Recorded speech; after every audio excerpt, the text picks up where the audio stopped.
Good evening भाई सबको, good evening. कैसे हो जवानों?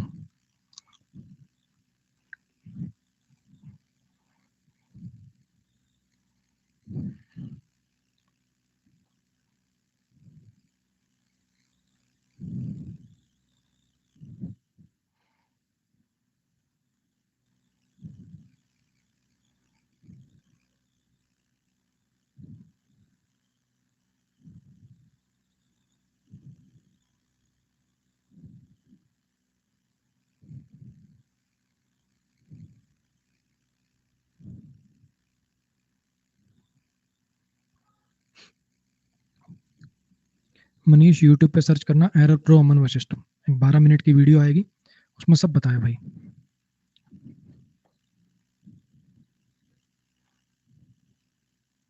तबीयत कैसी है? पहले से काफी बेटर है। आ जाओ। इन्वर्जन चैप्टर नहीं है प्रैक्टिस बैच में। छोटू सा चैप्टर बच्चों, 20 मिनट का। वो चैप्टर है ही नहीं वो। एडवर्ब चैप्टर में ही उसके सवाल मिल जाएंगे। इन्वर्जन के कुछ सवाल एडवर्ब में मिलेंगे, कुछ एक आध सब्जेक्ट वर्ब एग्रीमेंट मिलेंगे। अपने आप में उस चैप्टर का कोई अस्तित्व नहीं है बच्चे। ठीक है, वो इतना छोटू सा टॉपिक है कि उसके बेस पे अलग कुछ है नहीं। मतलब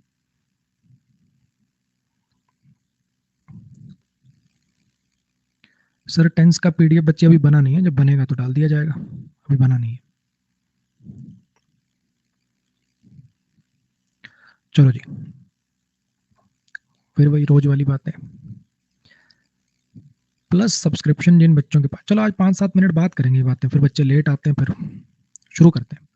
आज अपने चैप्टर का श्री गणेश कर रहे हैं जी, जिसका नाम है कंजंक्शन। इतना तो बेसिक में आपने पढ़ ही लिया था कि कंजंक्शन क्या करता है, चीज़ों को जोड़ता है ना। कंजंक्शन को अगर मैं थोड़ी ग्रामेटिकल टर्म्स की बात करूं तो दो पार्ट में बांटते हैं। Coordinate conjunction, subordinate conjunction. ठीक है, क्यों बोलते हैं इनको ऐसा? सुना होगा आपने, एक होते हैं आपके सबॉर्डिनेट, आपके जूनियर रैंक में आपसे नीचे है ना। ऑफिस में ये मेरे सबॉर्डिनेट्स हैं। ठीक, मतलब रैंक में मुझसे नीचे हैं। कोऑर्डिनेट मतलब कोऑर्डिनेशन करना, सेम रैंक। ऐसे करके इसको याद कर सकते हो। समझना, याद है मैंने आपको एक बात बताई थी 10th चैप्टर में, मेन क्लोज पास्ट में हो तो सब क्लोज पास्ट में लगाना, याद आ रहा है? वहां पे एक एंड वाला सेंटेंस था, I will teach you English and Mohit will teach you mathematics. वहां पे ये बात उठी थी। तब मैंने कहा था कि ये कुछ कंजंक्शन होते हैं, इसमें मेन क्लोज सब क्लोज नहीं बनता। बेसिकली ये बाकी कंजंक्शन है, कोई भी कंजंक्शन है, जैसे बाकी सब सबऑर्डिनेट होते हैं। If, until, unless, when, while, who, हुम, दैट, विच, सब सबऑर्डिनेट है। ये ऐसे क्लॉजेस का निर्माण करते हैं जो अपने आप में इंडिपेंडेंट, जिनकी कोई हैसियत नहीं होती। उस क्लॉज में कोई ऐसी बात लिखी जाती है जो किसी चीज पर डिपेंडेंट है। मेरी कुछ बात आ रही है समझ में? अगर मैं कहूं I met Rajesh who is a doctor. अब हु इज अ डॉक्टर का अपना कोई अस्तित्व नहीं है, अकेले से कोई मतलब नहीं है उसका, अकेला उसको लिख के कुछ मीनिंग नहीं निकलेगा उसका।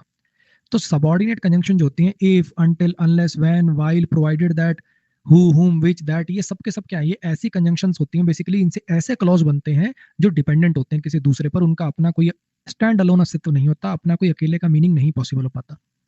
लेकिन कोऑर्डिनेट कंजंक्शन ऐसी होती हैं जब ये दो चीजों को जोड़ती हैं।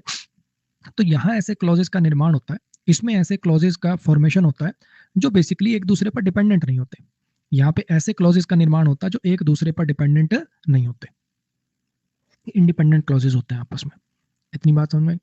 याद करने का तरीका बिल्कुल आसान है। ट्रिक है फैन बॉयज, ट्रिक है फैन बॉयज। ठीक है, फॉर आपने आज तक सिर्फ प्रीपोजिशन बनता हुआ देखा है, कंजंक्शन बनता हुआ भी देखेंगे, तो ऐसे घबराइएगा मत। फॉर कंजंक्शन भी होता है। ठीक है, फॉर हो गया, एंड हो गया, नॉर हो गया, बट, और, येट, सो, ये कोऑर्डिनेट कहलाती हैं, बाकी सबऑर्डिनेट कहलाती हैं। अब यहाँ पे मोटी मोटी एक बार मैं फिर बता देता हूँ कि दोनों में क्या डिफरेंस है। दोनों में डिफरेंस ये है बच्चे कि कोऑर्डिनेट जो होता है जब ये दो चीजों को जोड़ता है तो उनकी रैंक सेम होती है। मेन क्लॉज सब क्लॉज नहीं होगा। जब कोऑर्डिनेट कंजंक्शन से दो क्लॉज जोड़े जाएंगे तो मेन क्लॉज सब क्लॉज नहीं होगा। और कोऑर्डिनेट कंजंक्शन जब जो शब्दों को जोड़ेगी, जब दो वर्ड को जोड़ेगी, तो वो भी सेम रैंक के होंगे। यानी इधर वर्ब है ना, एंड के इस तरफ वर्ब है, तो इधर ही वर्ब आएगी, है ना। अगर एंड जोड़ेगा तो दो सेम चीजों को जोड़ेगा, या तो दो वर्ब को जोड़ेगा, दो एडजेक्टिव को जोड़ेगा, दो एडवर्ब को जोड़ेगा। या नाउन प्रोनाउन की रैंक सेम होती है, इधर नाउन प्रोनाउन है तो इधर भी नाउन प्रोनाउन होगा। आई मेरी कुछ बात समझ में? आओ इसके बेस पे आपको एक एग्जांपल कराता हूँ, उससे थोड़ी क्लैरिटी और डेवलप होगी।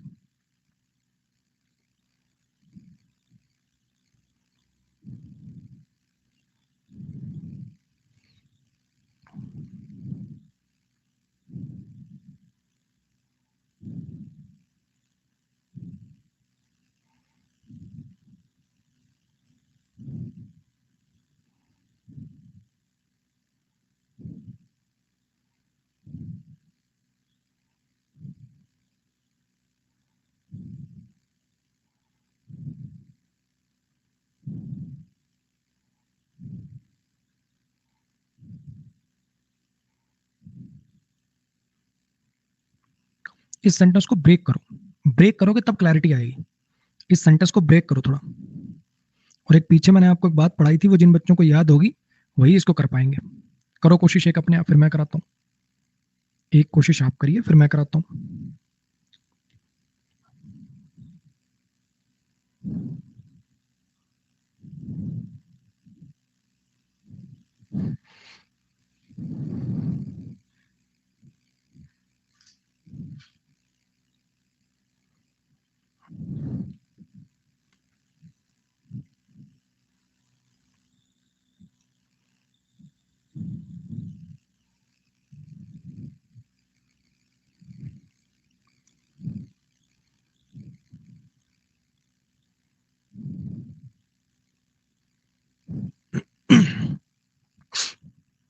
रोहित सब्जेक्ट हो गया, इज लिंकिंग वर्ब हो गया, रिच सब्जेक्ट कॉम्प्लीमेंट एडजेक्टिव है, बट कंजंक्शन है। अब दिक्कत ये, माइजर शब्द अगर आपको याद हो, माइजरली पढ़ाया था, कुछ याद है? कावड़ कावड़ली, माइजर माइजरली, निगड़ निगड़ली। माइजर शब्द तो क्या होता है? नाउन होता है। माइजरली एडजेक्टिव होता है और माइजर नाउन होता है। कुछ याद है? आगे तो सिर्फ मैंने सेंटेंस बड़ा करने के लिए लिखा है। सो कंजंक्शन है, नोबडी सब्जेक्ट है, लाइक वर्ब है, ये टू बी इसका ऑब्जेक्ट है, लेकिन ये खुद लिंकिंग और से बना हुआ है तो कॉम्प्लीमेंट रखेगा। ये विद हिम, ये जो फ्रेज है ये कॉम्प्लीमेंट की तरह से काम करेगा। कुछ याद है? He is with his father, वैसे ही। तो इस टू बी, इसमें बी का कॉम्प्लीमेंट बनेगा विद हिम। तो ये बात हो गई। अब मेन जो इसके, ये तो सिर्फ मैंने सेंटेंस लंबा करने के लिए लिखा है, सो के बाद वाला। तो मुद्दे की बात है यहाँ पे कि बट कंजंक्शन और ये कोऑर्डिनेट कंजंक्शन है। कोऑर्डिनेट कंजंक्शन सेम रैंक के शब्दों को ज्वाइन करती है। रिच एडजेक्टिव और माइजर नाउन है, ये तो गड़बड़ हो गई। अब या तो यहाँ पे भी कुछ नाउन लिखे हैं, क्या नाउन लिखे हैं ऐसा जिससे मीनिंग चेंज हो? बन ही नहीं रहा ऐसा कोई नाउन। तो फिर इसको एडजेक्टिव करना पड़ेगा अपने को, यहाँ पे माइजरली लिखना पड़ेगा। बोलो, आपको समझ में आया जो मैं कहना चाहता हूँ? अब क्लैरिटी आई जो मैं कहना चाह रहा हूँ कि कोऑर्डिनेट कंजंक्शन जो होती है वो सेम रैंक के वर्ड्स को ज्वाइन करती हैं। अगर शब्दों को ज्वाइन करेंगे तो वो सेम रैंक के होंगे, यानी इधर नाउन प्रोनाउन है तो इधर भी नाउन प्रोनाउन, इधर एडजेक्टिव है तो इधर एडजेक्टिव, इधर वर्ब है तो इधर वर्ब, ऐसे। और ये क्लॉज को ज्वाइन करेगा तो उसमें कोई मेन क्लॉज सब क्लॉज नहीं होगा, दोनों की रैंक सेम होगी। बोलो भैया, क्लियर है? चलो नेक्स्ट पे आओ। अब जो आगे हम बात पढ़ रहे हैं वो पढ़ रहे हैं कुछ कंजंक्शंस के जोड़े। ये वाली बात यहीं खत्म हो गई। कहीं इसको तुम आगे सोचो कि सर ने 3 टाइप की कंजंक्शन पढ़ाई थी, कोऑर्डिनेट, सबऑर्डिनेट और तीसरी अलग ना। ये बात खत्म हो गई यहीं। ठीक है, ये वैसे ही नॉलेज के लिए बता दिया आपको, ऐसा कोई इस पे एरर नहीं आने वाला है। एरर ज्यादा कोऑर्डिनेट की इस कैरेक्टरिस्टिक पे आ सकता है और एरर नहीं आएगा। ठीक है, ये बात यहाँ खत्म हो गई है। आगे मैं आपको पढ़ा रहा हूँ कि कंजंक्शन में एक और टर्म होती है, उससे रिलेटेड नहीं, अलग टर्म है, को रिलेटिव कंजंक्शन, यानी ऐसी कंजंक्शन जो जोड़े में चलती है, किसी शब्द के साथ पेयर बना के चलती है। ये जोड़े आपने अक्सर पहले सुन रखे होंगे, ईदर और, neither nor, not only but also. अब प्रदीप का सवाल है कि सर यहाँ पे द रिच कर दो। सर आपने पढ़ाया था द रिच माने नाउन होता है। ठीक है, प्रदीप कोई मजाक उड़ाने के लिए नहीं कह रहा, कहीं दिल पे मत ले जाना, लेकिन मैं एक बात छोटी सी आप लोगों से पूछना चाह रहा हूँ। इधर सेंटेंस देखो,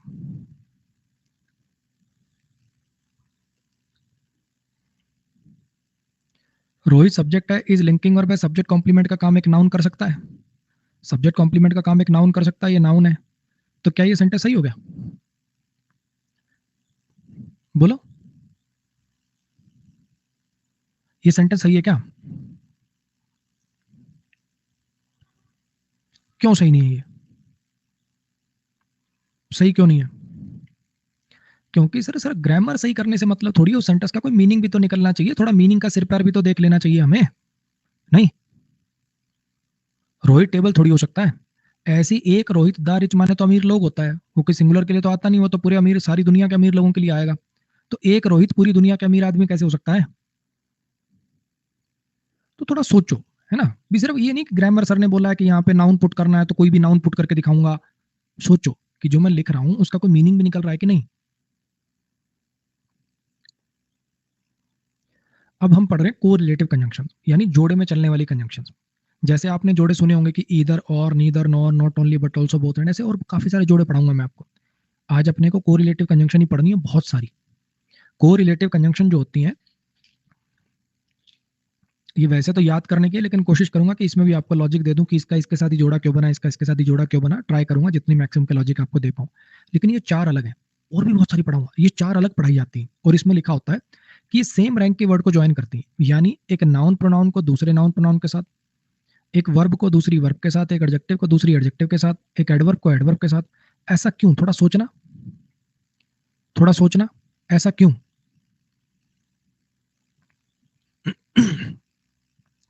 एक हिंट दूं, जिरंड कभी ऑब्जेक्ट रखता है कभी ऑब्जेक्ट नहीं रखता, ये किस बात पर निर्भर होता है, किस बात पर डिपेंडेंट होता है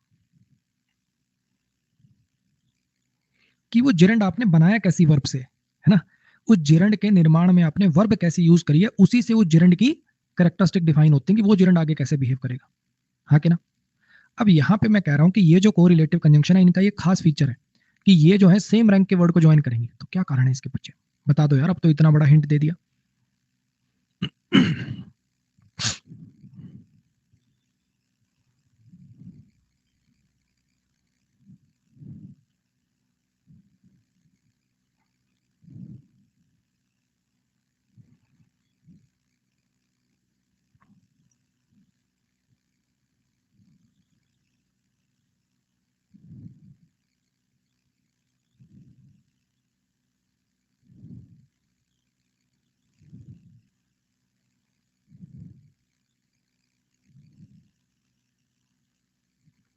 अरे बोलो,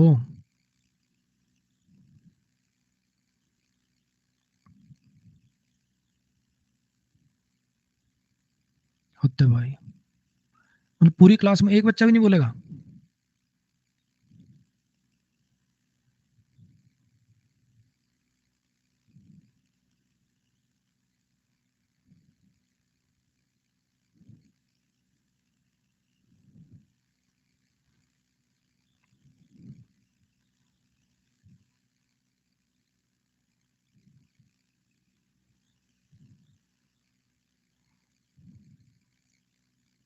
बहुत बढ़िया विजेंद्र, बहुत बढ़िया, कोई तो है इस क्लास में जो भांग पी के क्लास नहीं देख रहा।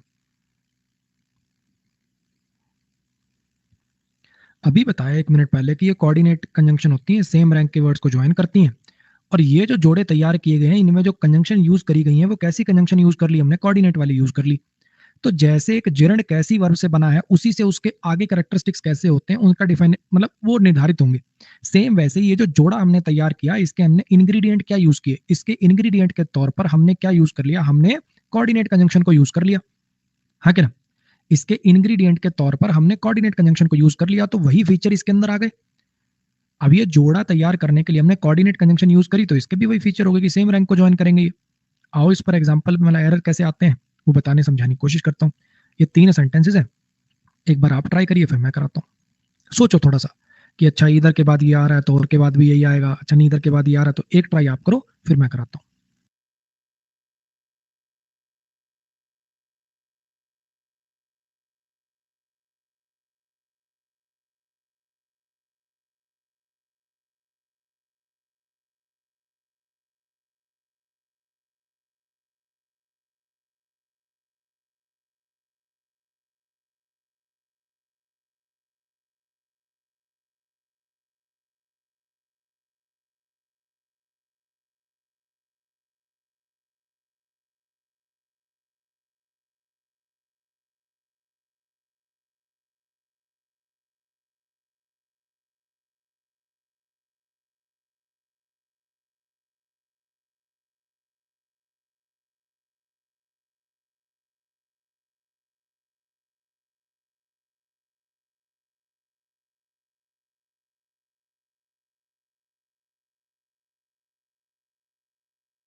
हाँ जी, करें डिस्कस।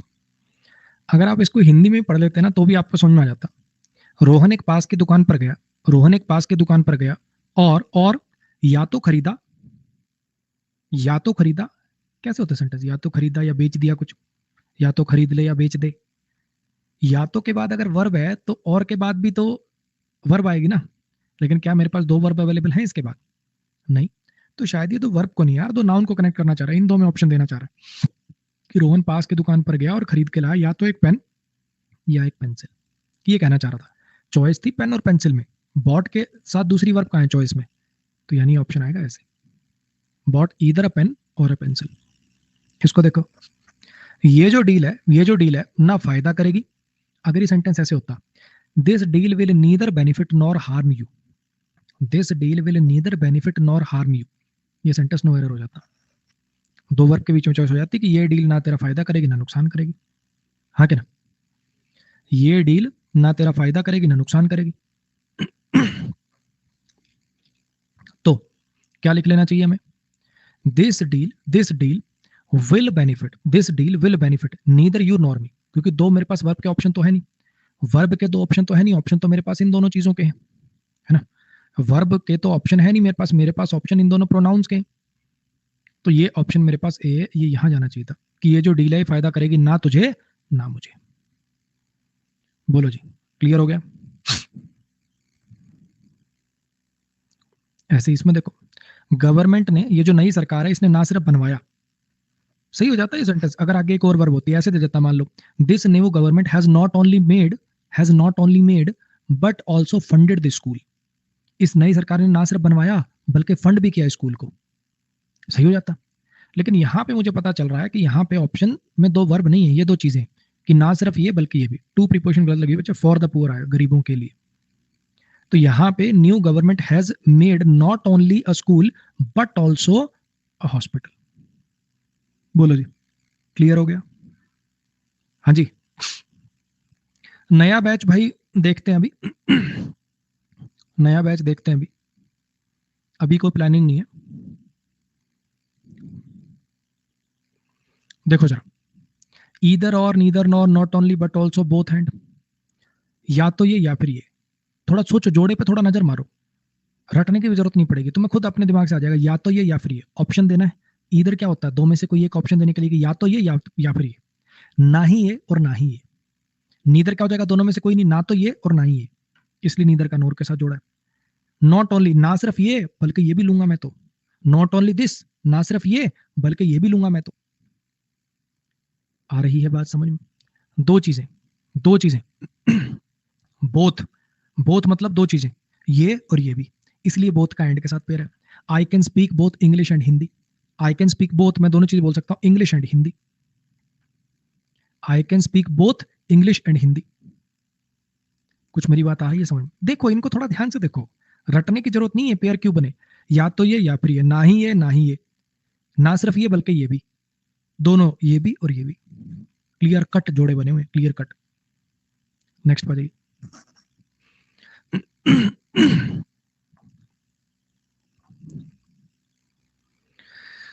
हाँ जी, वो हिंदी भी बोल सकता है और इंग्लिश भी, बोथ से पता चल गया दो चीजें हैं, दोनों का जोड़ा बनाना है तो बोथ के साथ एंड का पेयर बनेगा। मुझे नहीं पता रजत घर पे है कि कहीं और, अदरवाइज का तो मतलब होता है वरना, ये कर दियो अदरवाइज मैं तुझे नौकरी से निकाल दूंगा, है ना। मैं नहीं जानता कि अजय घर पे है कि कहीं और, मैं नहीं जानता कि अजय घर पे है कि कहीं और। तो यहाँ पे वेदर क्या काम आता है, ऑप्शन देने के काम आता है। वेदर क्या काम आता है, ऑप्शन देने के काम आता है, कि वो घर पे है कि कहीं और, ऑप्शन देना है। तो ऑप्शन देने की कंजंक्शन मेरे पास कौन सी है, और, इसलिए वेदर का और के साथ पेयर है। इसलिए वेदर का और के साथ पेयर है। बी स्टेशन है कानपुर और इसके बीच में, बिटवीन दो चीजों के बीच में, इसके और इसके बीच में, इसके और इसके बीच में, नाम से पता चल रहा है एंड आएगा यहाँ पे, हाँ क्या ना। फ्रॉम के साथ टू का पेयर है, ये कोई कोरिलेटिव कंजंक्शन नहीं होती, प्रीपोजिशन का जोड़ा होता है, लेकिन सारी दुनिया कोरिलेटिव में पढ़ाती तो मैंने लिख दिया। यहां से यहां तक फ्रॉम प्रीपोजिशन होती है सोर्स की, कोई चीज यहां से यहां तक, टू प्रीपोजिशन होती है डेस्टिनेशन की, यहां से यहां तक। कुछ आया समझ में? Hardly had he stop studying then his father came home.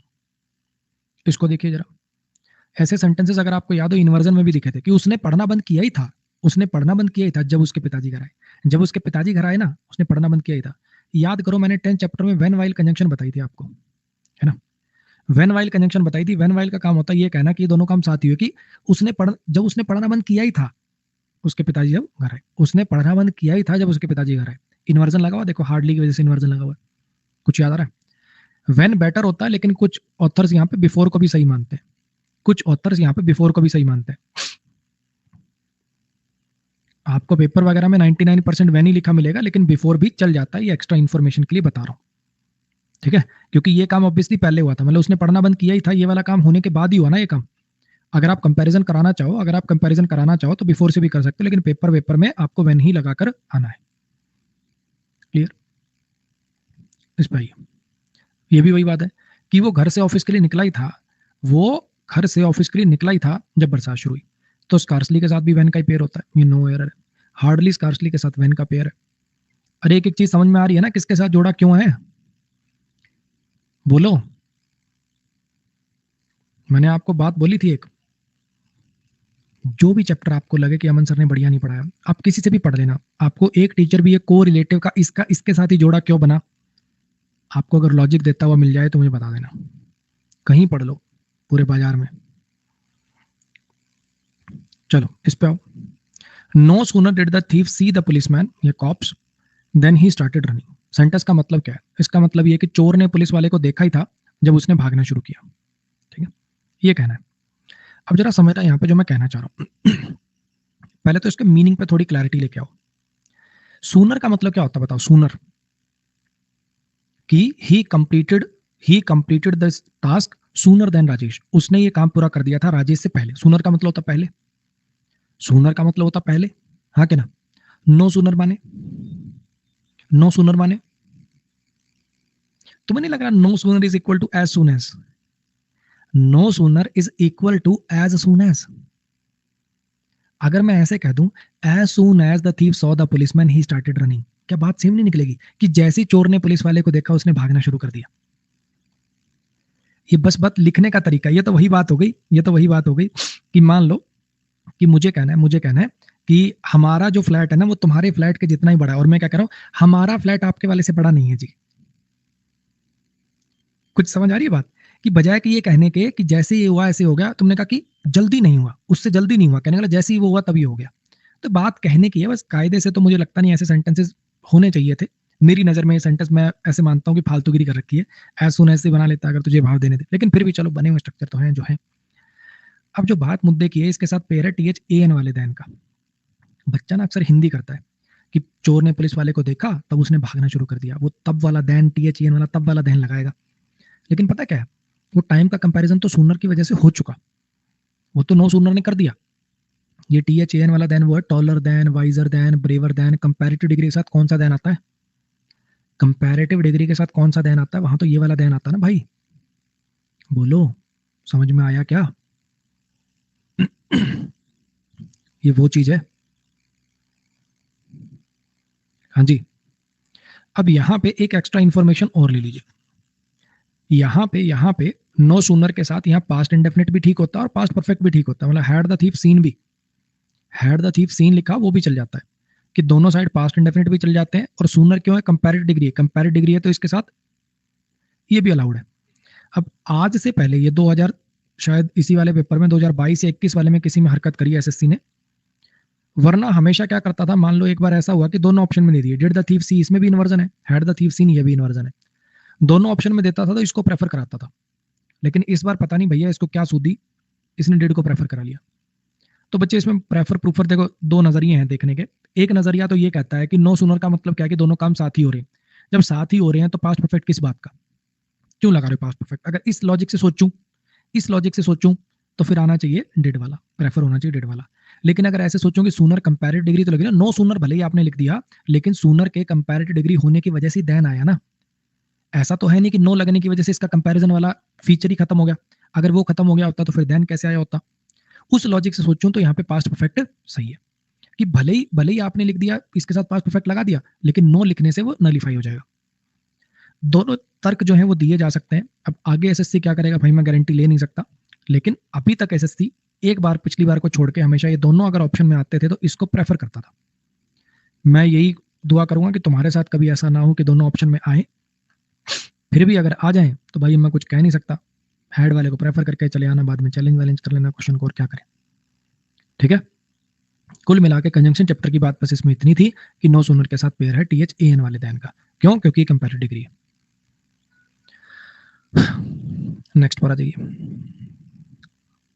ऐसा लग रहा है बोलना थोड़ा ज्यादा ही पड़ रहा है यार। 5 मिनट चुप रह लूं मैं बीच में, अगर आपको कोई आपत्ति ना हो तो। जिसको वॉशरूम वगैरह जाना है, कोई पानी वानी पीना है, एक ब्रेक और भी दूंगा। थोड़ा गले में आज दर्द है तो 5 मिनट के लिए चुप हो रहा हूँ, ठीक है?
चलो जी, आ जाओ।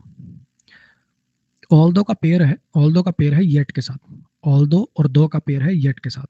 देखना थोड़ा सा, हालांकि उसने मेहनत से पढ़ाई करी थी, हालांकि उसने मेहनत से पढ़ाई करी थी, फिर भी वो क्वालिफाई नहीं कर पाया। हालांकि उसने मेहनत से पढ़ाई करी थी, फिर भी वो क्वालिफाई नहीं कर पाया। ठीक है, अभी फिर भी वाला मीनिंग किससे आएगा? येट के बावजूद टाइप का ना, कि इसके बावजूद।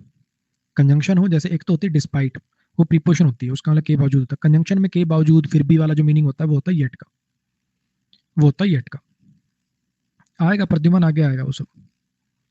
ऑल्दो और दो के साथ पेयर है जी येट का। यहाँ पे एक छोटी सी स्टार मार्क करके एक बात और बताना चाहूंगा कि बहुत सारे ना, मतलब ऐसा ना, कई बार बच्चा ऐसे रट लेता है कि को रिलेटिव कंजंक्शन है तो हमेशा मतलब दोनों ही वर्ड आएंगे। एक बात बताओ, हमने को रिलेटिव कंजंक्शन पढ़ी ईदर और पढ़ी है, तो क्या और कभी अकेला नहीं आ सकता? इधर आएगा जरूर। You can buy a pen और अ पेंसिल, इधर लगाना जरूरी है? बोलो। हमने बोथ हैंड पढ़ी, क्या बोथ लगाना जरूरी है? I can speak English and Hindi, गलत है ये, बिना बोथ के क्या? जरूरी नहीं है ना? तो सेम ऐसी मैं आपको बात यहाँ पे बता रहा हूँ कि ठीक है, जोड़ा दे रखा हो तो जोड़ा बना लो, कोई दिक्कत नहीं है, लेकिन ऑल दो अकेला भी आ सकता है। यहाँ सिर्फ आप कॉमा लगा देंगे, अगर आप यहाँ पे कॉमा लगा देंगे ना तो भी चल जाएगा। ऑल दो he studied hard, comma he couldn't qualify the exam, हालांकि उसने मेहनत से पढ़ाई करी थी, वह एग्जाम क्वालिफाई नहीं कर पाया था। येट लगाना जरूरी नहीं है, ऑप्शनल है। ज्यादा स्ट्रेस देना चाहते हो तो येट लगा लो, हालांकि उसने मेहनत से पढ़ाई करी फिर भी वो एग्जाम क्वालिफाई नहीं कर पाता, ऐसा वाला मीनिंग देना चाहते हो तो लगा लो, नहीं देना चाहते तो अकेला कॉमा लगा लो। कुछ समझ में आया? हाँ जी। इसी सेंटेंस में ऑल्दो को भी उड़ा सकते हैं अपन, येट भी अकेला चल सकता है, ऐसे भी लिख सकते हो, he studied hard yet he couldn't qualify the exam. तो मैं ये बात आपको ये बताना चाह रहा हूँ कि कई बार जो को रिलेटिव के जोड़े हैं ना, ऑल्दो और येट के साथ, तो बहुत बार ये चीज आपको देखने को मिलेगी। जरूरी नहीं कि वो हमेशा जोड़े में ही चले, अकेला भी चल सकता है। ऑल्दो अकेला लिखा होता तो भी चल जाता, येट अकेला लिखा होता तो भी चल जाता, फिर सर दोनों लगाने से क्या होता है? स्ट्रेस बढ़ जाता है, एम्फोसिस बढ़ जाता है। क्लियर हो गया? पेपर में क्या करके आऊं सर? पेपर में एक शब्द हटा है तो दूसरा शब्द लगाना प्रेफर करना, क्योंकि उसने जिसने एक वर्ड लगा रखा है, वर्ड भले ही गलत लगा दिया, लेकिन स्ट्रेस डालना चाह रहा होगा तभी वर्ड लगाया होगा, तो येट लगाना। वैसे कहीं लिखा हो, मान लो अगर कॉमा लगा के लिखा होता तो नो एरर हो जाता, अगर एक वर्ड लगा रखा है तो काट के दूसरा वर्ड लगा देंगे। क्लियर हो गया? चलो जी, नेक्स्ट भाई। हालांकि हालांकि वो लेट आता है, हालांकि बहुत लेट आता है, फिर भी बॉस एक शब्द नहीं कहता उसके खिलाफ। हालांकि हालांकि वो बहुत ज्यादा लेट आता है, फिर भी बॉस एक शब्द नहीं कहता उसके खिलाफ। ठीक है, थैंक यू प्रदीप भाई। हालांकि वो बहुत लेट आता है, फिर भी बॉस एक शब्द नहीं कहता उसके खिलाफ। ऑल दो के साथ किसका पेयर है? येट का पेयर है। ऑल दो के साथ किसका पेयर है? येट का। अभी बताया। They had no other option, उनके पास कोई ऑप्शन, कोई और ऑप्शन नहीं था इंतजार करने के सिवाय। उनके पास कोई और ऑप्शन नहीं था इंतजार करने के सिवाय। ये अदर और रादर ना कंपैरेटिव डिग्री के जैसा काम करते हैं। अदर और रादर, अदर और रादर जो होते हैं कुछ कुछ कंपैरेटिव डिग्री वाला सेंस देते हैं कि इसमें और इसमें चॉइस है, मतलब उसके पास उसके अलावा कोई चॉइस नहीं है। तो अदर और रादर जब लगे होते हैं तो उनके साथ देन का पेयर होता है। अदर और रादर के साथ देन का पेयर है। रादर वाला सेंटेंस नहीं है क्या कोई? कि एक रादर का भी लो लिख देता हूं।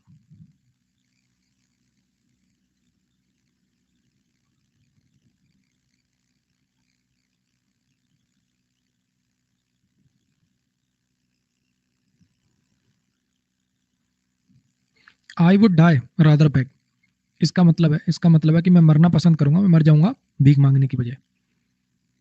आई वुड राय, देन भी तो लगाना है ना यार, स्ट्रक्चर कुछ और तरीके से बनाना पड़ेगा।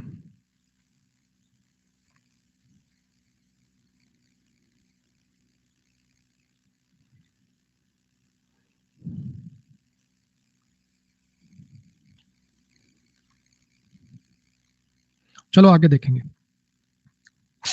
अभी क्लिक नहीं हो रहा, दोबारा लिख देता हूँ, थोड़ी देर बाद लिख देता हूँ।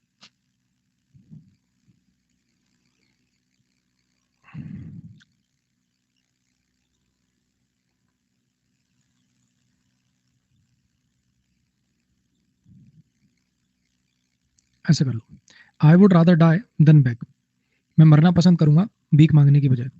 तो वुड रादर के साथ आपको देन का यूज करना है। I would rather die than beg, ऐसे लिख लो।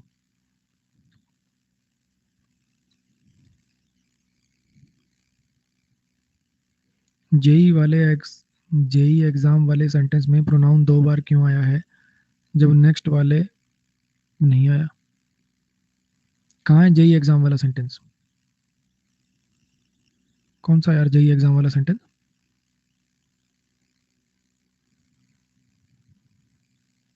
अच्छा सर जी। ओहो ठीक है। अरे एग्जाम वाले सेंटेंस में प्रोनाउन 2 बार क्यों आया? एग्जाम वाले सेंटेंस में 2 बार क्यों आया है और अगले में कौन से में नहीं आया? और किस में नहीं आया, किस में कह रहे हो? और किस में नहीं आया?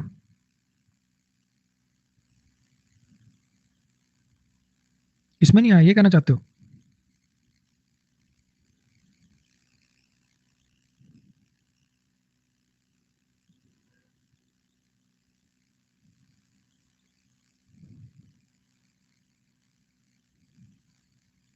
एग्जाम वाला ये है, इसके नेक्स्ट वाला ये है।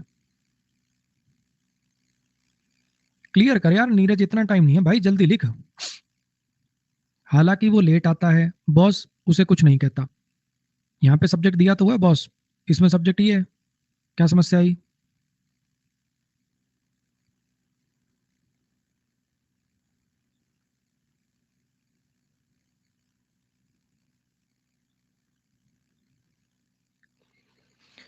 चलो, एल्स के साथ पेयर होता है बट का।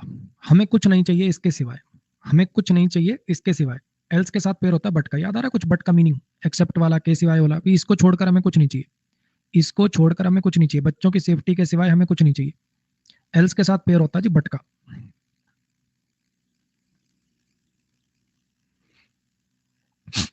लेस्ट वाला आ गया।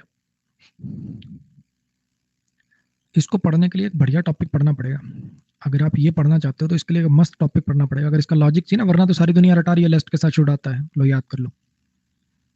अगर आप इसके पीछे का लॉजिक जानना चाहते हो तो फिर आपको एकदम मतलब बहुत दरिया पार करके आना पड़ेगा। तो यारो भाई, क्या आप तैयार हैं? चलो कंजंक्शन चैप्टर से दूर कहीं घूम कर आते हैं।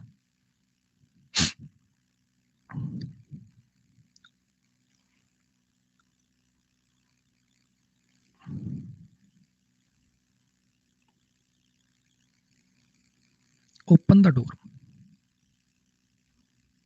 इसमें जो ओपन वर्ब है इसका टेंस बताओगे? इसमें जो ओपन वर्ब है इसका टेंस बताओगे थोड़ा?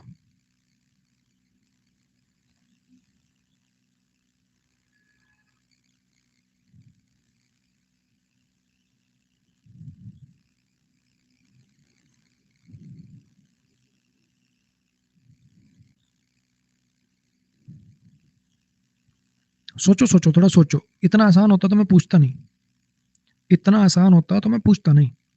थोड़ा सोचो। मैं टेंस पूछ रहा हूं, तुम इंपेरेटिव सेंटेंस बोल रहे हो। मैंने सेंटेंस की टाइप पूछी क्या तुमसे?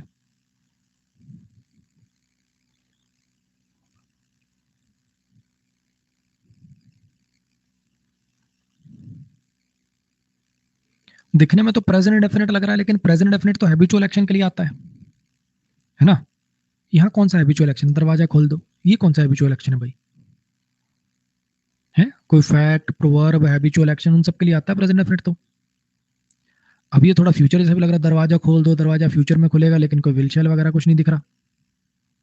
कुछ तो गड़बड़ है सर, कुछ तो गड़बड़ है, मतलब कुछ नया है इसमें जो सोच नहीं पा रहे। तो जरा ध्यान से समझना। बहुत सारी चीजें तो होती हैं जो हम मीनिंग टेंस से दे देते हैं, है ना?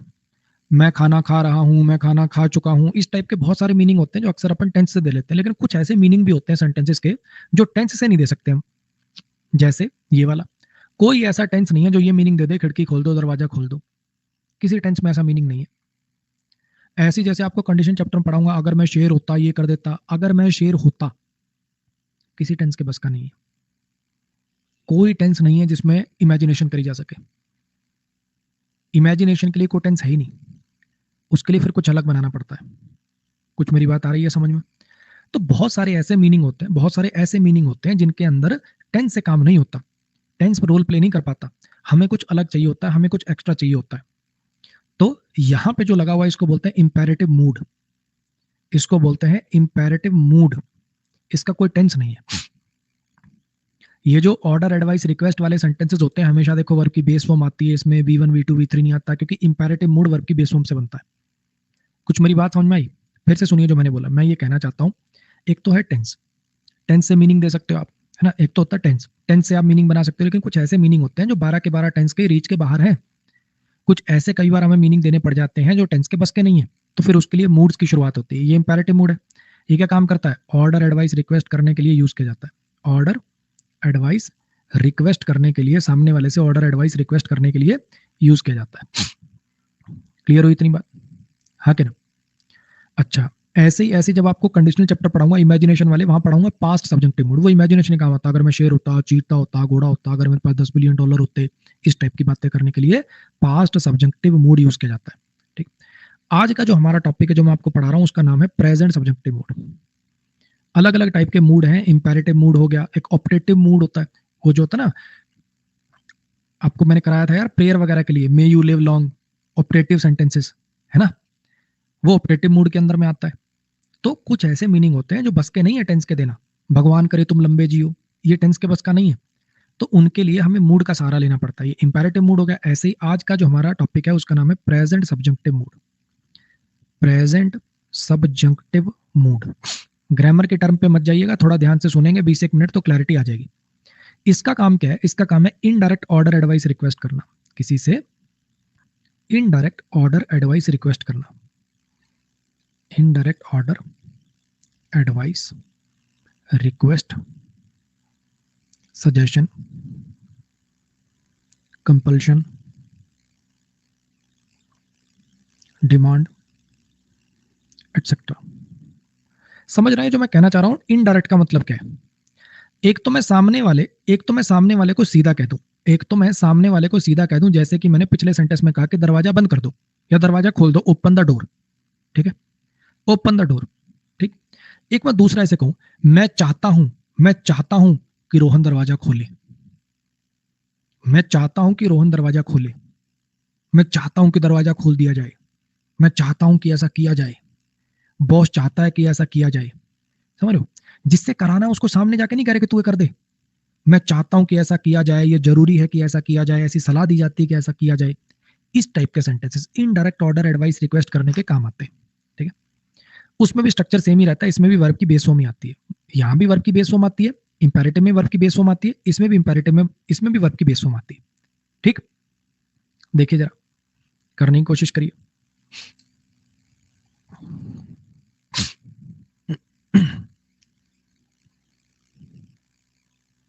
सेंटेंसेस देखिए, अगर मैं लिखूं the boss wants that this नहीं, the boss wants that Ria complete या completes this project। बॉस चाहता है कि रिया इस प्रोजेक्ट को कंप्लीट करे। ठीक है, पहले एग्जांपल में आपको जो मैं बोलूंगा वो बड़ा अजीब लगेगा, लेकिन धीरे धीरे आप समझ जाओगे क्या कहना चाह रहा हूं। धीरे धीरे आपको अंडरस्टैंडिंग आने लगेगी कि मैं कहना क्या चाहता हूं। अब इस सेंटेंस में है, या तो बॉस सीधा रिया को जाके कह देता एक काम करो, कंप्लीट दिस प्रोजेक्ट, इस काम को पूरा करो। हाँ कि ना? फिर किसी बच्चे को कोई डाउट ना होता, सबको पता चल जाता सर ऑर्डर दिया जा रहा है, वर्क की बेसों में लगेगी, कंप्लीट दिस प्रोजेक्ट। लेकिन यहाँ पे जो सेंटेंस है, जैसे ही मैं कहूंगा ना रिया के साथ कंप्लीट आएगा, कंप्लीट यहाँ गलत है, ऐसे आंख ऐसे हो जाएगी, हैं रिया सिंगुलर है सर, वर्ब प्लूरल लगा दिया आपने, ऐसे ही वाली सिंगुलर होती है। अरे सिंगुलर प्लूरल का यहाँ चक्कर ही नहीं है, वर्ब की बेस फॉर्म लगाई है मैंने, समझो।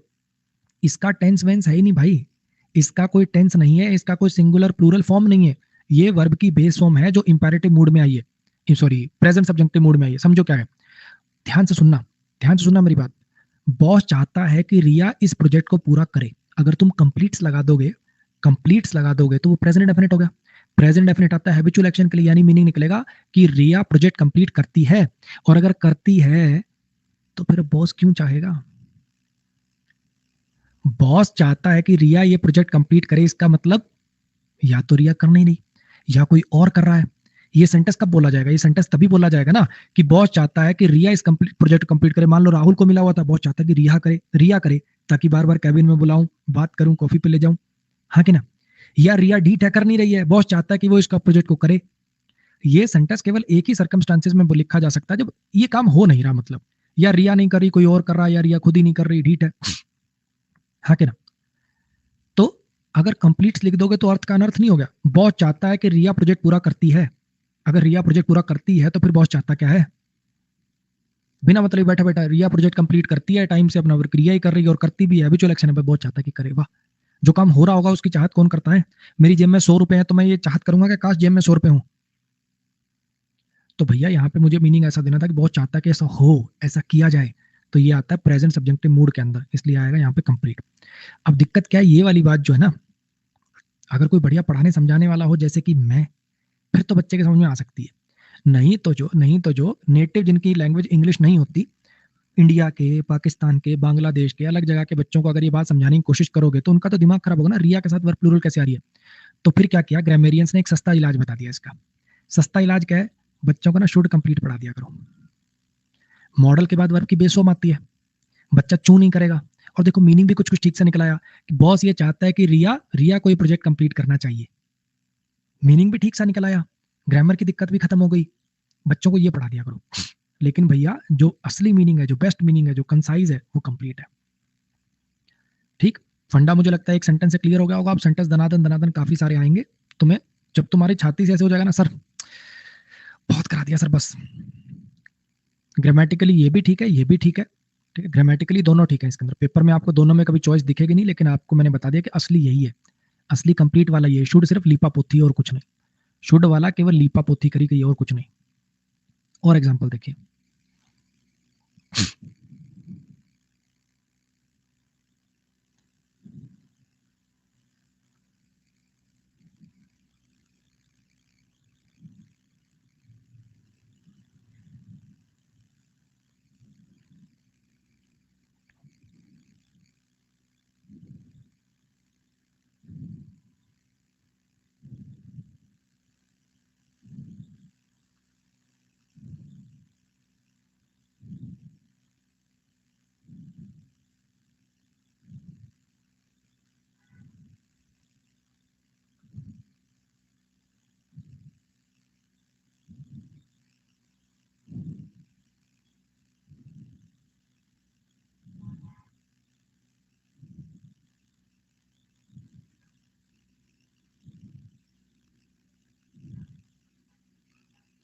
हाँ जी,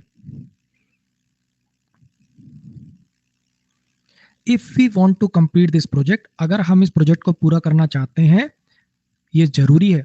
if we want to complete this project, अगर हम प्रोजेक्ट कंप्लीट करना चाहते हैं तो जरूरी है कि हर कोई अपना काम एफिशिएंटली करे कि करता है। बताओ क्या मीनिंग दे रहा है? हर कोई अपना काम एफिशिएंटली करे कि करता है। सोचो अगर तुम कंप्लीट्स लगा दोगे, अब पता क्यों समझ में आ रहा है ना ये टॉपिक क्या मुश्किल क्यों है? सारी दुनिया ने रट रखा है एवरीबडी समबडी नोबडी के साथ वर्ब सिंगुलर आती है, भाग के लगाएगा कंप्लीट्स। लेकिन अगर वो कंप्लीट्स लगा देगा तो मीनिंग क्या हो गया? अगर हम इस प्रोजेक्ट को टाइम पे कंप्लीट करना चाहते हैं तो ये जरूरी कि हर कोई अपना काम एफिशिएंटली करता है। अब एक करता है तो फिर क्यों लिखोगे ये सेंटेंस? अगर पहले से ही हर कोई अपना काम एफिशिएंटली कर रहा है, करता है, हैबिचुअल एक्शन है, तो क्या इस सेंटेंस का कोई सिर पैर बचेगा?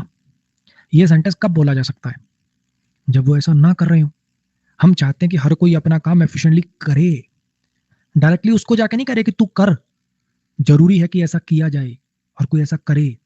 ये मीनिंग आएगा प्रेजेंट सब्जेक्टिव मूड से, जिसके लिए वर्ब की बेस फॉर्म चाहिए होती है। अब फिर वही लीपा पोती, शुड कंप्लीट भी लगा सकते हो, हर किसी को अपना काम समय एफिशिएंटली करना चाहिए, ये भी ठीक है, लेकिन बेस्ट यही है। और देखो,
इट इज एडवाइस दैट, ये सलाह दी जाती है, ये सलाह दी जाती है कि एक स्टूडेंट जो होता है वो रिवीजन पर फोकस करे एग्जाम से पहले, नए नए कोर्स लेने पर फोकस ना करे। एग्जाम से पहले ना ऐसी सलाह दी जाती है कि स्टूडेंट जो है वो रिवीजन पर फोकस करे। अब एक बात बताओ, अगर स्टूडेंट ऑलरेडी रिवीजन पर फोकस कर रहा है, a student focus is on revision, एक स्टूडेंट रिवीजन पर फोकस करता है, अगर करता ही है तो क्यों ज्ञान दे रहे हो उसको? अगर नहीं कर रहे होंगे तो ये सेंटेंस लिखा होगा ना। कुछ लोग होंगे बेवकूफ जो पेपर से पहले अलग अलग टाइप के कोर्स करने लग जाते हैं, है ना। अच्छा भला एक टीचर पढ़ा रहा है, पढ़ रहे हैं। अच्छा भला एक टीचर पढ़ा रहा है, पढ़ रहे हैं। फिर यूट्यूब पर किसी की वीडियो चला लेंगे, और ये वाला तन तमाले वाले नहीं कराया, तुम्हारे वाले ने उससे 20 ज्यादा कराए, वो नहीं दिखेंगे तब, उससे कोर्स करने लगा है पूरा कोर्स दोबारा। वैसे ही लगे हुए हैं, वो टीचर अच्छा था, वो मैडम अच्छी थी, वो खराब था, वो खराब थी। तो ऐसी सलाह दी जाती है कि एक स्टूडेंट जो है वो रिवीजन पर फोकस करे, ना कि करता है। अब फिर वही लीपअप होती, शुड फोकस। यहाँ शुड फोकस आपको बहुत अच्छा लग रहा होगा, a student should focus, yes yes sir yes, focus लिख के दे दूं दिमाग खराब। इसीलिए जब इसका एरर आता है ना भाई, बहुत लोग लिपट जाते हैं, बहुत लोग लिपट जाते हैं। और देखो,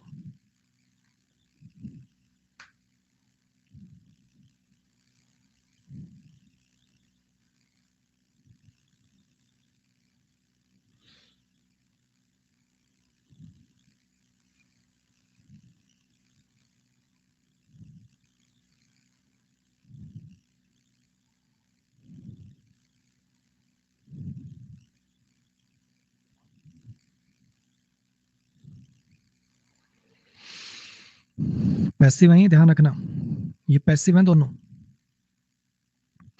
सोचो, ऐसी सलाह दी जाती है, इट इज प्रपोज्ड या इट इज सजेस्टेड। ऐसा लो प्रपोज लिख देता हूँ, सजेस्ट एक दो बार आ चुका, शायद एडवाइस आ गया ना, लो प्रपोज लिख देता हूँ। ऐसा प्रस्ताव दिया गया है या ऐसा प्रस्तावित है, इट इज प्रपोज्ड, ये प्रस्तावित है, ये प्रस्तावित है कि यहाँ एक फ्लाईओवर बनता है कि बने। बोलो, ऐसा प्रस्तावित है कि यहाँ एक फ्लाईओवर बनता है कि बने। अगर बनता ही है, अगर बनता है, बन रहा है, मजदूर काम कर रहे हैं, तब जाके कहोगे कि प्रस्तावित है कि बने। ये लाइन कब बोली जाएगी? जब नहीं है तो ही बोली जाएगी। तो यहाँ पे लगना था प्रेजेंट सब्जेक्टिव मूड, और प्रेजेंट सब्जेक्टिव मूड में बेस फॉर्म आती है, चाहे पैसिव होगा ना, पैसिव में भी बेस फॉर्म लगानी पड़ेगी। अब पैसिव में V3 तो रहेगा ही, बेस फॉर्म किसकी कर सकते हो? ज्यादा ज्यादा बी की कर सकते थे तो कर दी लो। अब फिर वही लिपअप होती, सर शुड बी बिल्ट भी लगा सकते हैं क्या? हाँ लगा सकते हैं, एक फ्लाई ओवर बनाया जाना चाहिए, हाँ लिख सकते हो, शुड बी बिल्ट भी ठीक है भाई। और देखो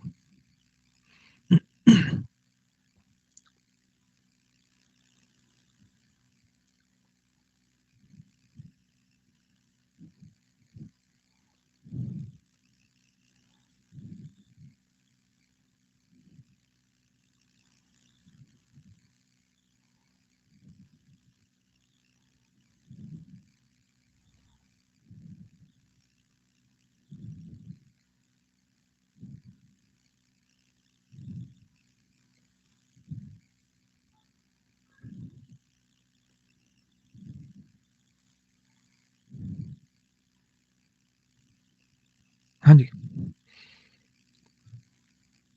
ये मैंडेटरी है, ये मैंडेटरी है कि तुम्हारे पासपोर्ट पर तुम्हारी लेटेस्ट फोटो हो। पता चले जब तुम 3 साल के थे, तुम्हारे मम्मी डैडी ने तुम्हारा पासपोर्ट बनवाया था, है, और वही पासपोर्ट लेके तुम आज 42 साल के हो रहे हो और वहां जा रहे हो, पासपोर्ट। अब वो देख के क्या कहेगी, अबे तेरे पोते की फोटो लगा के ले आया तो इसमें। तो जरूरी है, जरूरी है कि तुम्हारे पासपोर्ट पर तुम्हारी लेटेस्ट फोटो हो। पासपोर्ट पर फोटो है कि हो? पासपोर्ट पर फोटो है कि हो? अगर है तो फिर ये लाइन क्यों बोलोगे? हैज लगाने से ये प्रेजेंट डेफिनेट में चला जाएगा, यानी पासपोर्ट पर फोटो है, फिर ये लाइन बोलने का कोई मतलब नहीं है। और अगर हो वाला मीनिंग देना है तो फिर प्रेजेंट सब्जेक्टिव लगाना पड़ेगा। सर शुड हैव, तुम्हारे पासपोर्ट पर तुम्हारी फोटो होनी चाहिए, हाँ भैया चला लेंगे, कोई बात नहीं। तो हैव लगा वो भी ठीक है, शुड हैव लगा वो भी ठीक है। अपने इंडियन ज्यादातर आपको शुड वाला बोलते हुए नजर आएंगे, हैव वाला अवॉइड करेंगे क्योंकि ये समझना समझाना थोड़ा मुश्किल होता है। लेकिन जो बेस्ट पॉसिबल स्ट्रक्चर है वो हैव है। बोलो भाई, मजा आया क्या? अक्सर आपको ये स्ट्रक्चर दिखेंगे, देखो, इट इज एडवाइज्ड, ऐसी सलाह दी जाती है कि, it is suggested, it is imperative, माने ये ऑब्वियस है कि ऐसा हो, ये ऑब्वियस है कि ऐसा किया जाए। ये पहचान बता रहा हूँ कुछ, ऐसे एरर्स की पहचान बता रहा हूँ कुछ, ताकि पेपर में थोड़ा सा आसान लगे आपको। It is imperative, it is mandatory, imperative भी मैंडेटरी जैसा ही होता है कि ये ऑब्वियस ही है यार, इट इज मैंडेटरी,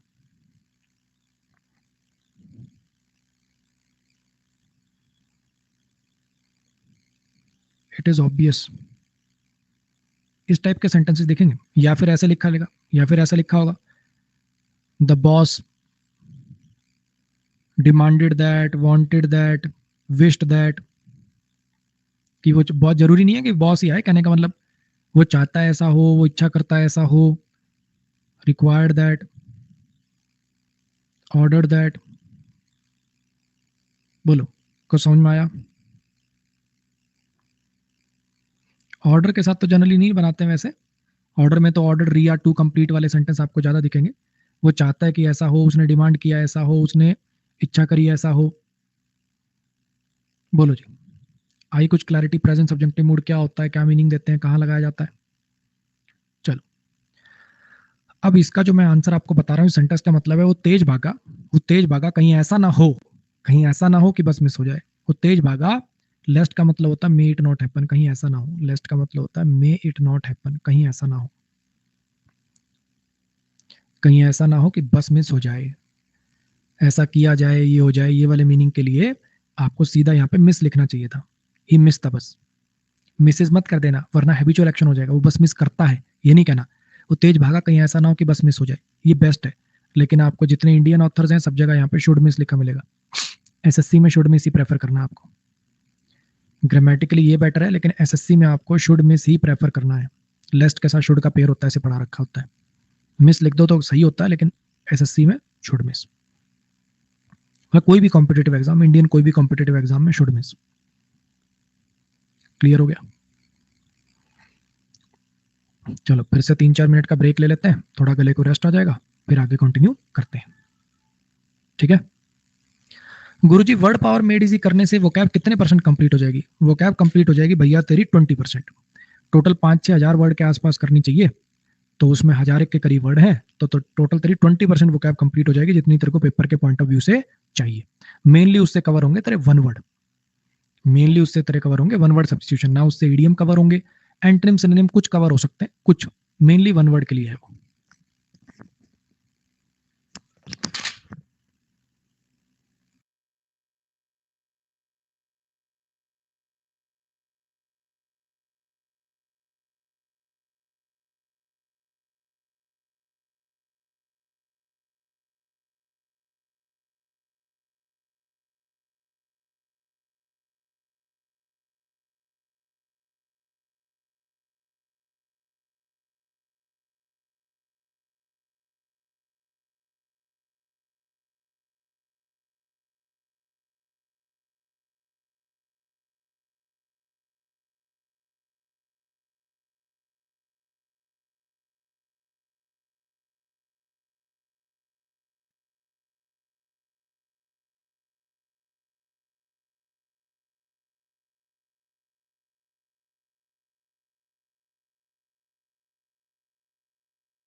चलो जी पढ़े आगे।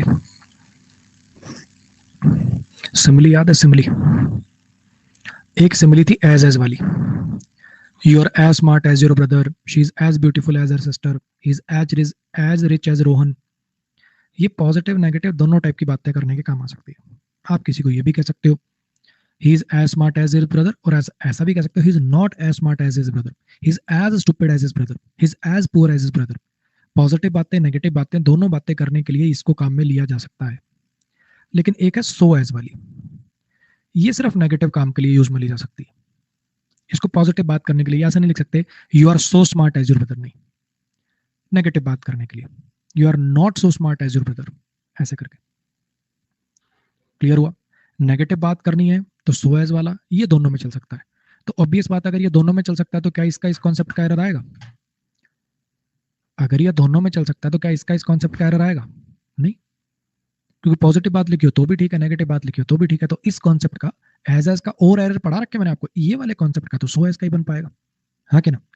तो इसमें लिखा हुआ you are so smart as your brother, positive बात लिख रखी है तो सो एज तो बन नहीं पाएगा, क्या लगाना पड़ेगा? एज लिखना पड़ेगा।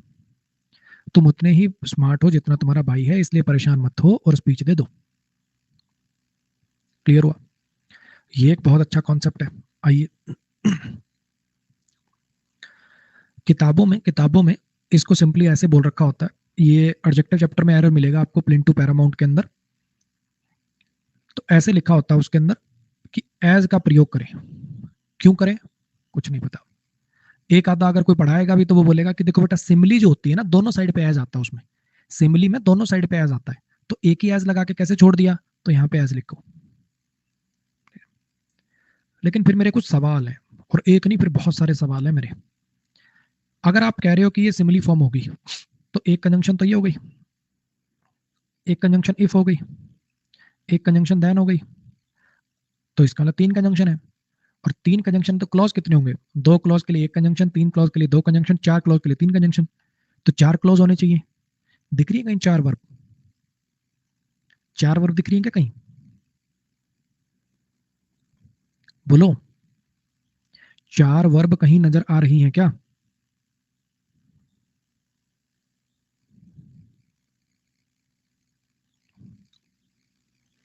चलो फिर आ जाओ। अगर चार वर्ब आपको नजर नहीं आ रही हैं तो इसका मतलब कुछ डेप्थ में जाना पड़ेगा।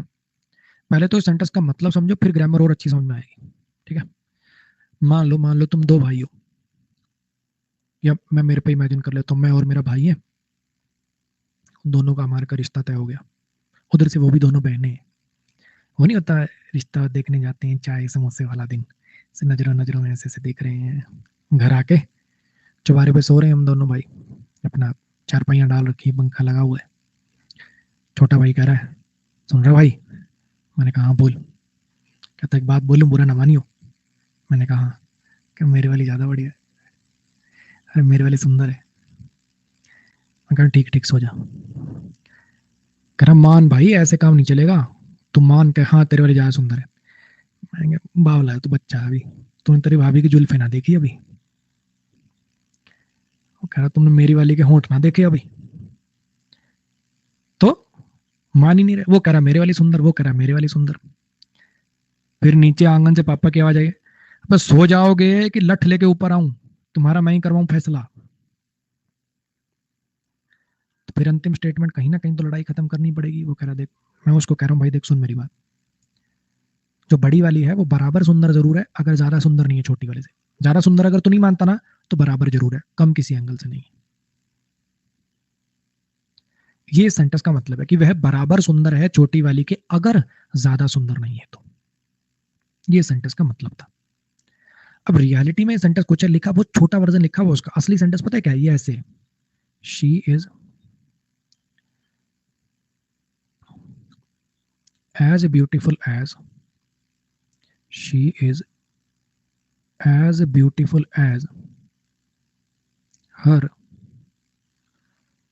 younger sister is, she is as beautiful as her younger sister is, if she is not, if she is not more beautiful than, if she is not more beautiful than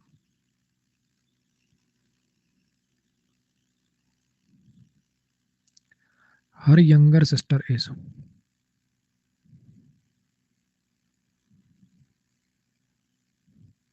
आप शायद कुछ imagine कर पा रहे होगे sentence को कि वह बराबर सुंदर है अपनी छोटी बहन के, वो अपनी छोटी बहन के बराबर सुंदर है अगर, अगर वो ज्यादा सुंदर नहीं है तो, अगर ज्यादा सुंदर नहीं मानता ना तू, तो बराबर तो जरूर है।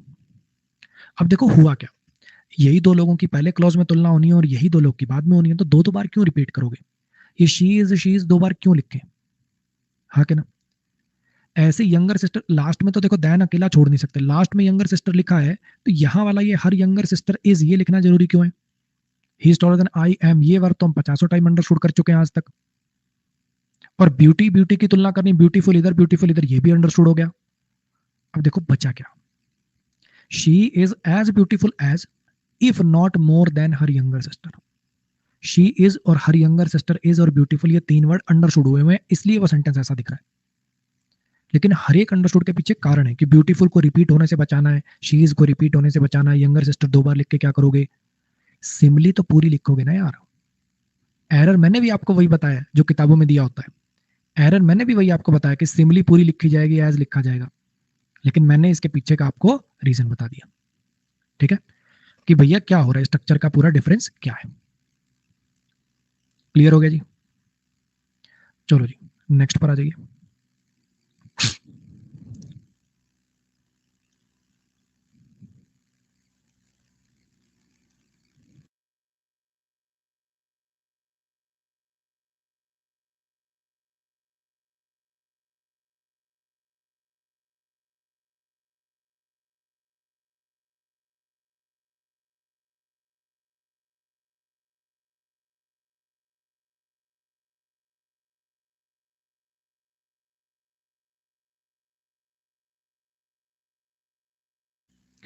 क्या दिक्कत आ रही है भाई, क्या टेक्निकल दिक्कत आ रही है?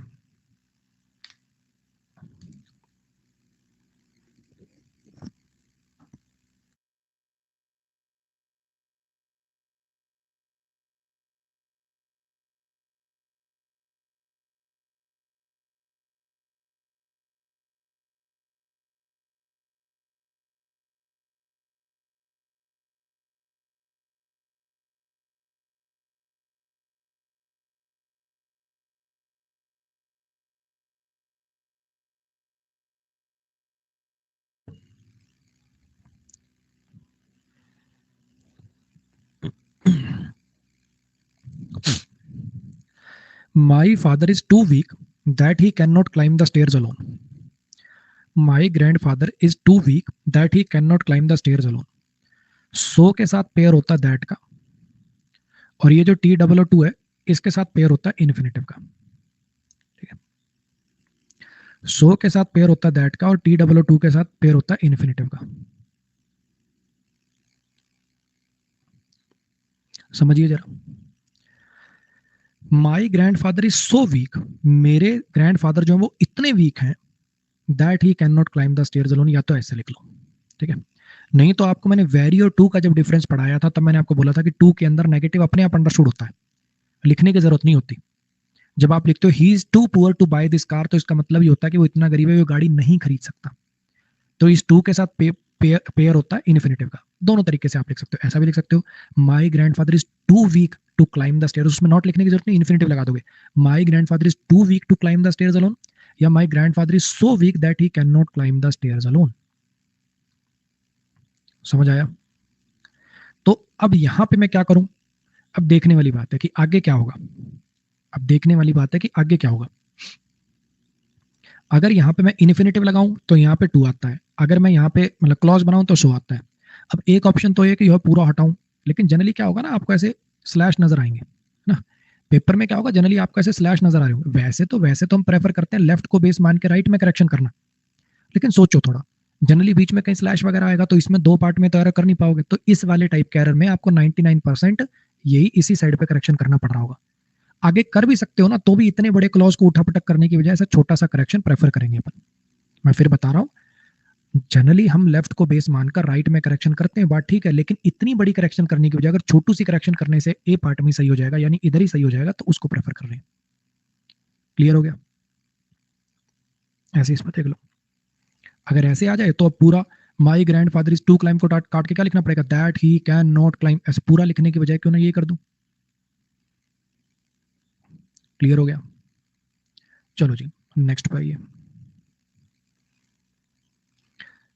एक ये जोड़े हैं सच के साथ एज और सच के साथ दैट।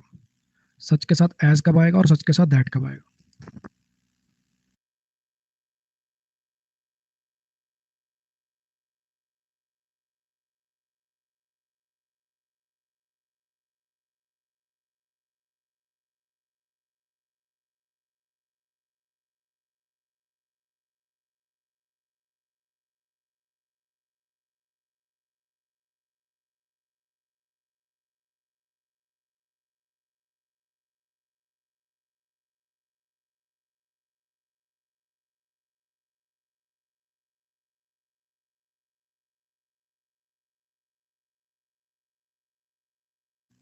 चलो आओ, सच के साथ एज और सच के साथ दैट, तीन तरीके बता रहा हूं। पेपर में एक ही लगाना है आपको, लेकिन यहां पे आपको तीन तरीके बता रहा हूं। सबसे देसी जुगाड़ जो पेपर में लगाना है वो है हिंदी मीनिंग।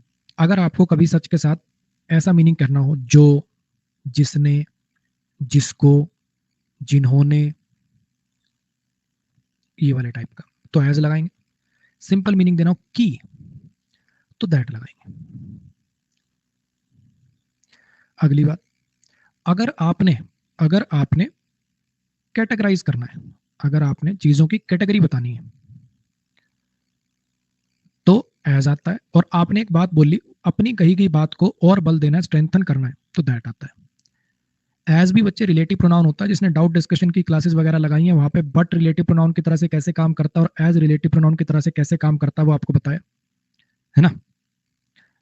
एज भी रिलेटिव प्रोनाउन हो सकता है, वहां नहीं पढ़ाया था क्योंकि बहुत रेयर है ये। सच के साथ ही एज रिलेटिव प्रोनाउन की तरह से काम करता है, हर जगह नहीं। अगर रिलेटिव प्रोनाउन चाहिए तो एज लगाएं, और कंजंक्शन चाहिए तो ये लगाएं। अंजनी कौन सा सब्सक्रिप्शन है बच्चे, आइकॉनिक है आपके पास, ये ऊपर लिंक पिन है, इस पर क्लिक करना, एक फाइल देखना प्लस क्लास लिंक नाम से, उसको खोल लेना, सारे बैचेस के लिंक मिल जाएंगे आपको टाइटल वाइज। फिर से देखिए क्या बोला, सच के साथ एज भी आ सकता है, सच के साथ दैट भी आ सकता है। सबसे सिंपल इलाज, जो जैसा जिसको इस टाइप से मीनिंग चाहिए हो तो एज लगाते हैं, की मीनिंग चाहिए तो दैट लगाते हैं। दूसरा, अगर आपको चीजों को कैटेगराइज करना है तो एज लगाते हैं, अपनी बात को बल देना हो तो दैट लगाते हैं। रिलेटिव प्रोनाउन चाहिए तो एज लगाते हैं, सिर्फ कंजंक्शन चाहिए तो दैट लगाते हैं। कुछ याद है की वाले मीनिंग में कंजंक्शन होती है, रिलेटिव प्रोनाउन नहीं होती। आओ तीनों बातें लगा के दिखाता हूँ। इस सेंटेंस का मीनिंग निकालना, क्या मीनिंग निकलेगा। She does not like such boys, उसे ऐसे लड़के पसंद नहीं है, उसे ऐसे लड़के पसंद नहीं है जो औरतों की इज्जत नहीं करते। जो मीनिंग निकलेगा, हाँ कि ना। लड़कों को कैटेगराइज कर दिया, लड़कों की कैटेगरी बांट दी, औरतों की इज्जत करते हैं, औरतों की इज्जत नहीं करते, दो भागों में बांट दिया। तीसरी बात, देख पा रहे हो, रिस्पेक्ट वर्ब है, विमेन इसका ऑब्जेक्ट है, सब्जेक्ट चाहिए तो यहाँ पे मुझे रिलेटिव प्रोनाउन चाहिए, ऐसा वर्ड चाहिए जो प्रोनाउन प्लस कंजंक्शन हो, यहाँ पे एज आएगा। अब आप समझ रहे होगे कि को रिलेटिव का अगर एरर आया, को रिलेटिव कंजंक्शन पे अगर सवाल आया तो सबसे ज्यादा प्रोबेबिलिटी इसके आने की। क्यों? क्योंकि ये सबसे अजीब है। आप यहाँ पे हु लगा के दे दो, बच्चा हटाने नहीं देगा, ऐसे कहेगा मतलब सर इसके लिए जान दे देंगे, हु बेस्ट है सर यहाँ पर, हु कटने नहीं देगा बच्चा, हाँ कि ना। She does not like such boys who don't respect women. मेरे को 10 साल हो गए पढ़ाते, मुझे आज तक ये एज अजीब लगता है यहाँ पे, तुम्हें कैसे बढ़िया लगेगा। इसीलिए इसके एरर आने की प्रोबेबिलिटी बहुत ज्यादा है। ना यहाँ पे हु ठीक है, ना यहाँ पे दैट ठीक है, यहाँ केवल और केवल एज ठीक है। उसे ऐसे लड़के पसंद नहीं है जो औरतों की इज्जत नहीं करते, जो, जिसने, जिनको, इस टाइप वाले जो मीनिंग है उसमें एज आएगा सच के साथ। दूसरी बात, वर्ब का सब्जेक्ट भी चाहिए, कंजंक्शन भी चाहिए, तो रिलेटिव प्रोनाउन चाहिए तो सच के साथ रिलेटिव प्रोनाउन सिर्फ एज आ सकता है। अब ये मत करना सर दैट भी तो रिलेटिव प्रोनाउन बन सकता है, लेकिन सच के साथ एज का ही जोड़ा है भाई। क्लियर हो गया। इस पे आओ, स्टोरी कर लेना, यहाँ पे स्टोरी। मुझे ऐसी मूवीज पसंद है जिनकी इंटरेस्टिंग स्टोरी होती है, मुझे ऐसी मूवीज पसंद है जिनकी इंटरेस्टिंग स्टोरी होती है, मुझे ऐसी मूवीज पसंद है जिनकी इंटरेस्टिंग स्टोरी होती है, मुझे ऐसी मूवीज पसंद है जिनकी इंटरेस्टिंग स्टोरी होती है। अब मुझे एक बात बताओ, मुझे ऐसी मूवीज पसंद है जिनकी इंटरेस्टिंग स्टोरी होती है, जो, जैसा, जिनकी, इस टाइप का मीनिंग हो तो एज आएगा। वर्ब को सब्जेक्ट चाहिए इसलिए भी एज आएगा। मूवीज को कैटेगराइज कर दिया, जिनकी इंटरेस्टिंग स्टोरी होती है नहीं होती है, समझ में आया ना। यहाँ पे विच आएगा, ना यहाँ पे दैट आएगा, यहाँ केवल और केवल एज आएगा। इसको देख लो, वो इतनी मीठी आवाज मंगाती है, वो इतनी मीठी आवाज मंगाती है कि हर कोई उसकी तारीफ करता है। की वाला मीनिंग चाहिए। आपने एक बात बोली, वो मीठी आवाज में गाती, फिर आपने उस बात पर स्ट्रेस डालने के लिए, उसी बात पर और बल डालने के लिए कीवर्ड का यूज किया, मतलब उसी बात पर और बल डालने के लिए ये लिखा आपने कि हर कोई उसकी तारीफ करता है, स्ट्रेंथन करना अपनी बात को। तीसरी बात, सब्जेक्ट और ऑब्जेक्ट तीनों चीजें आ चुकी हैं, तो रिलेटिव प्रोनाउन तो चाहिए नहीं, यहाँ तो मुझे सिर्फ कंजंक्शन चाहिए।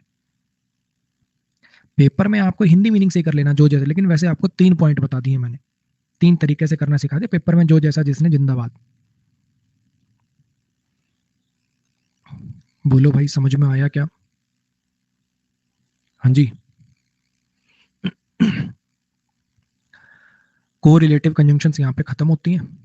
आज की अपनी क्लास यहीं तक रख लेते हैं, कल आगे पढ़ लेंगे। ठीक है, आज की अपनी क्लास यहीं तक रख लेते हैं, बाकी कल कर लेंगे।